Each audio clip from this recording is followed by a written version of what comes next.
vous voulez devenir des grands entrepreneurs, il faut d'abord que ce soit l'unique modèle de vie que vous rêvez.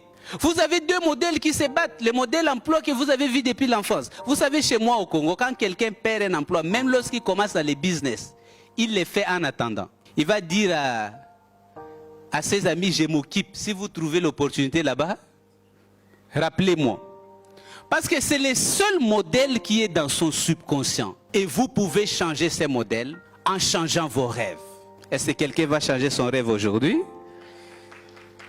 Alors, on va répéter tout simplement, on va dire, mon rêve est de devenir riche. On y va.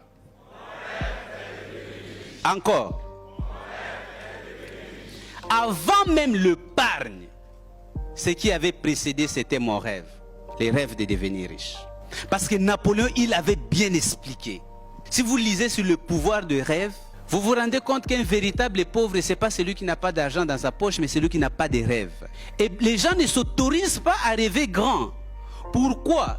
Dès que tu essaies de rêver grand, il y a une voix qui te dit « Oh, mais toi là, tu vas commencer par où ?» Essayez de rêver. Hein? Ici, dans la salle, tu peux dire, parce que le coach est là en train de te démotiver. Hein? Quand tu arrives à la maison, tu commences à rêver grand. Dès que ta bailleresse vient te demander l'argent, une voix te dit « Oh, monsieur, tu vois hein? » J'ai mis l'exemple qu'un coach a donné. Il dit, à l'intérieur de nous, il y a deux loups. Bon, il a donné ça comme ça, je vous les donne. Il y a deux loups. Il y a un loup noir et il y a un loup blanc. Le loup blanc dit, tu peux devenir riche, tu peux aller n'importe où, tu peux réaliser des grandes choses. Et le loup noir dit, non, tu ne peux rien faire, c'est déjà tard, ton âge là, toi tu connais personne, toi tu es idiot, tout ça. Si les deux loups se battent, quel est le loup qui va remporter?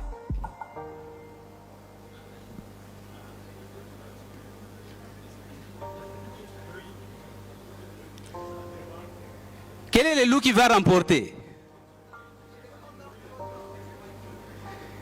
Voilà, c'est le loup que tu alimentes. C'est le loup que tu as nourri, n'est-ce pas? Si tu es dans une société qui a nourri les loups qui dit on ne peut plus rien faire, et en Côte d'Ivoire, oh, si c'était autant de fouettes, on pouvait encore rêver. Aujourd'hui, il n'y a plus d'espoir. Mais tu as justement besoin de changer cela. Si vous avez lu Murphy, parce que c'est quelqu'un qui m'a beaucoup aidé, quand tu crées un rêve, des rêves de devenir riche, s'il vous plaît, ne commence pas par faire confidence aux gens qui sont autour de toi. C'est une grave erreur. Parce que c'est comme les anciennes photos. Vous voyez quand vous tirez, les anciennes photos, quand ce n'était pas des photos numériques, on avait besoin de développer cette pellicule dans la chambre noire. Si vous ouvrez ça dans la lumière, cette pellicule va brûler, n'est-ce pas? Ok, quand votre rêve, vous venez de créer votre rêve, vous exposez ça à la lumière des doutes, des craintes, de manque de confiance de soi, de ton entourage, on va se dire que ce n'est pas possible.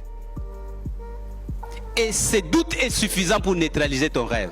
Tu as d'abord besoin de travailler sur ton rêve. Tu as besoin de lire encore et encore, faire des autosuggestions, jusqu'à ce que ces rêves soient déjà imprimés dans ton subconscient. Regarde, quand ces rêves sont imprimés dans ton subconscient, même lorsque les gens te disent que ce n'est pas possible, toi-même tu sais que c'est possible. Parce que les gens, ils ne croient pas. Oui, je vous l'ai dit, les gens ils ne croient pas que vous êtes capable de faire ce qu'eux ne sont pas capables de faire. Comment quelqu'un qui n'est jamais devenu riche peut croire que toi tu peux devenir riche? Il ne croira pas. Et même lorsque tu deviendras riche, il trouvera toujours des raisons pour dire à cause de son oncle qui l'a pistonné, ou peut-être que tu es tenté dans les sciences occultes.